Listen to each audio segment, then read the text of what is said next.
Hello there, my name is Annette with Sunbeam Fabric Art. Welcome to my channel.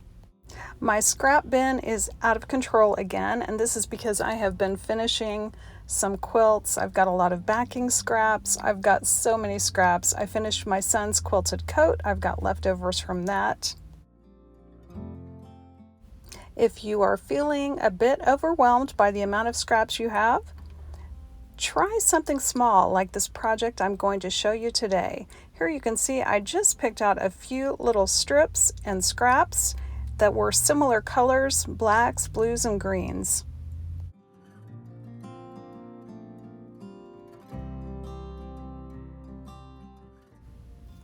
I am going to spend a little time sewing these little strips together. I didn't trim them. I didn't make sure they had straight edges. I'm just sewing them right sides together. I'm pressing the seam open and then adding another strip.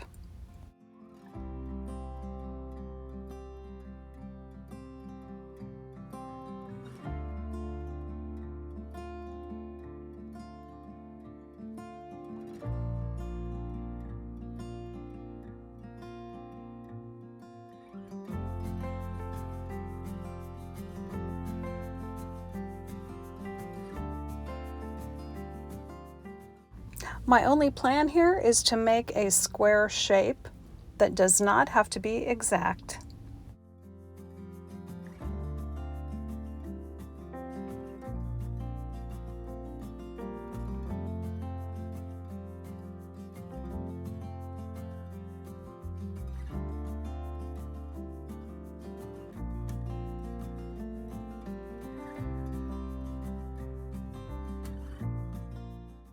I did trim this down to an exact square, and then I cut out a piece of larger fabric that was a little bit bigger.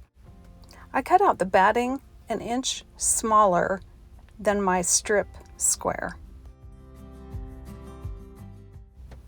Now that blue fabric on the left is going to be the inside of my little basket, and I am not going to quilt that. You could if you wanted to, but then you would need to bind it. I'm going to quilt the outside using just diagonal lines going across. When I'm adding the next diagonal line, I'm using the width of that foot to figure out where to stitch. And then I'm just going to keep adding lines on one side of the square, using that foot to line them up for the most part. I'm not too worried if it's exact or not.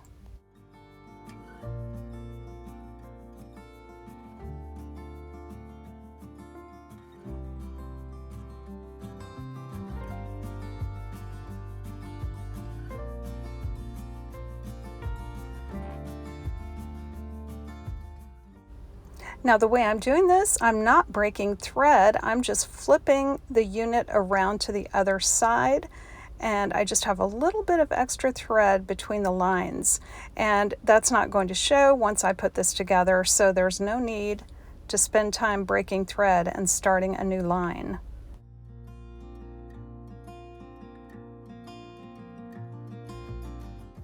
Well, this would make a super cute quilt block all on its own, but we're going to flip this right sides together with what is going to be the inside of our basket.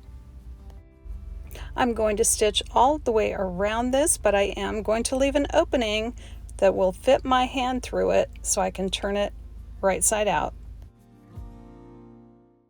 I'm going to backstitch at the beginning and the end of my stitching. And I am using the edge of my outside fabric to line up my stitch line, and I'm doing a little bit more than 1/4 of an inch, more like 3/8 of an inch.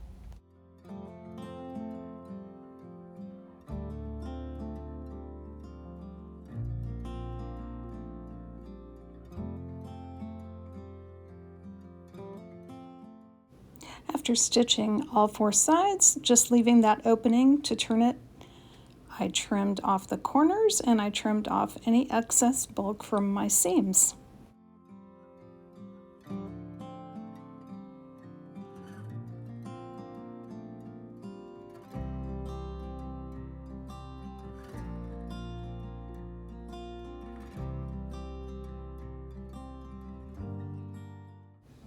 Next, I turned this lovely fabric right side out. I used my little wooden pokey tool to poke out the corners. I pressed this very, very flat, and then I stitched all the way around the 4 sides.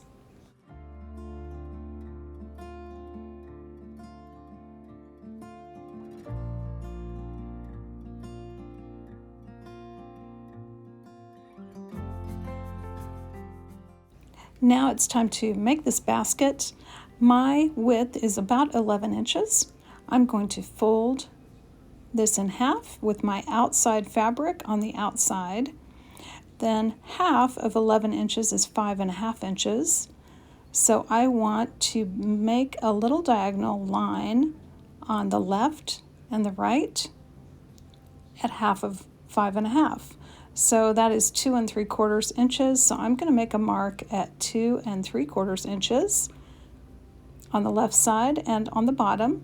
And then I'm going to draw a diagonal line across. And I'm doing this on the left side and the right side. I stitched directly on those lines I drew with a chalk pencil. Then I flipped this basket the opposite way. I opened it up. I made the marks at 2 3/4 inches on the left and the right, drew a diagonal line and stitched over the diagonal line.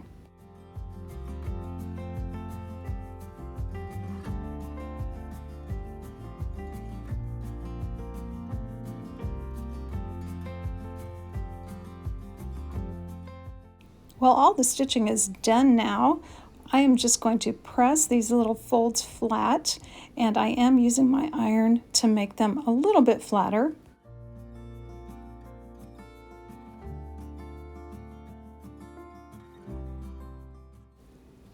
Once I had that done, I made sure the basket was right side out.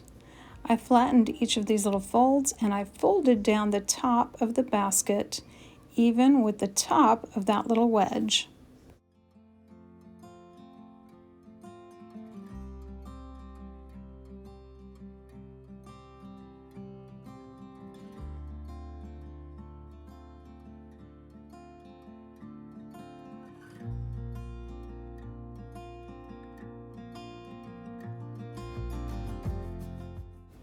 Well, this basket is super cute. Let's see how much I can fit into it.